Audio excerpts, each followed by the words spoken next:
128 కోట్ల మందిలో దాదాపు 100 కోట్ల మొబైల్స్ చేరిన నేపథ్యాన్ని గుర్తుంచుకొని రాష్ట్రంలో సుమారు 85% మొబైల్ ఫోన్లు వినియోగిస్తున్న ప్రజానీకాన్ని దృష్టిలో పెట్టుకొని గ్రామీణ ఉపాధి పథకంలో కూడా మొబైల్ ఫోన్ ధర సంప్రదింపులు జరుపుతున్న వాస్తవాలను గుర్తించి దీంట్లో తెలుగులో SMS సౌకర్యం కల్పించే విధంగా సాఫ్ట్వేర్ తయారు చేస్తున్న సంగతిని కూడా ఈ సందర్భంగా మీ దృష్టికి తీసుకొస్తున్నా.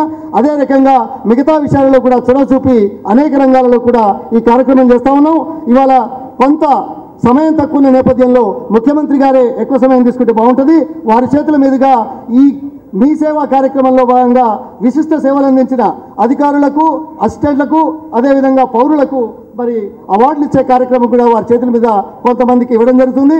ఇదే రోజు మరి కాకినాడ ప్రాంతంలో టైర్ 2 సిటీ అయిన కాకినాడ ప్రాంతంలో మరో కార్యక్రమం ఐటీకి సంబంధించింది. అదేవిధంగా ఇంక్యుబేషన్ సెంటర్స్ కార్యక్రమం కూడా పునాది రాయి వేసే కార్యక్రమం కూడా ఉంది. ఈ రకంగా మన రాష్ట్రంలో ఉన్న మరి టాలెంట్ పూల్ను ఉపయోగించుకొని ఆయా ప్రాంతాలలో విస్తృత ప్రాతిపదికన మరి ఈ బ్రాడ్బ్యాండ్ కనెక్టివిటీ సేవలు అందించే విధంగా 25,000 గ్రామ పంచాయతీల్లో ఫైబర్ బ్రాడ్బ్యాండ్ కనెక్టివిటీ ఈ ఒక్క సంవత్సరంలో ఇచ్చే విధంగా చర్యలు తీసుకుంటున్న విషయాన్ని, దీని ద్వారా ఈ మెరుగైన సేవలు అందించే విధంగా చేసే కార్యక్రమానికి నాంది ప్రస్తావన జరుగుతుంది.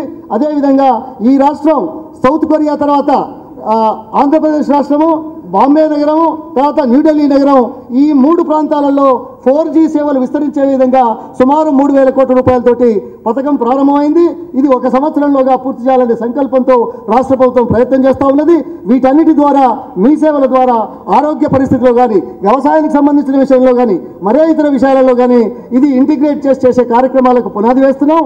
దీంతోపాటు ఈటెల్ మన ఎయిర్టెల్ వారితో దీన్ని ఇంటిగ్రేట్ చేసి పేమెంట్ విధానం కూడా అనుకరించే విధంగా ప్రారంభించాం. మొట్టమొదటిగా హైదరాబాద్ నగరంలో ఈ కార్యక్రమం జరుగుతూ ఉన్నది. ఈ రకంగా ప్రజలకు సేవలు అందించట్లో ఈ రాష్ట్ర ప్రభుత్వం సంక్షేమ అభివృద్ధి కార్యక్రమాలతో పాటు ప్రాధాన్యతనిచ్చి దీన్ని సంస్కరించే విధంగా వ్యవస్థలోని లోపాలను సంస్కరించి మెరుగైన విధానాలకు ఆధునిక పరిజ్ఞానాన్ని జోడించి కొత్త విధానాలను, కొత్త పద్ధతులను తీసుకొచ్చే దాంట్లో ఈ రాష్ట్ర ప్రభుత్వం దేశంలో ముందున్నదనే విషయాన్ని తెలియజేసుకుంటూ మరి ఈ అవకాశం కల్పించిన ప్రజలందరికీ కూడా ఇంత విస్తృత ప్రాతిపదికన సేవలు అందించిన నేపథ్యంలో వారికి స్వాగతం చెప్తూ, అదేవిధంగా శుభాకాంక్షలు చెప్తూ సంక్రాంతి శుభాకాంక్షలతో విరమిస్తాను. జై హింద్.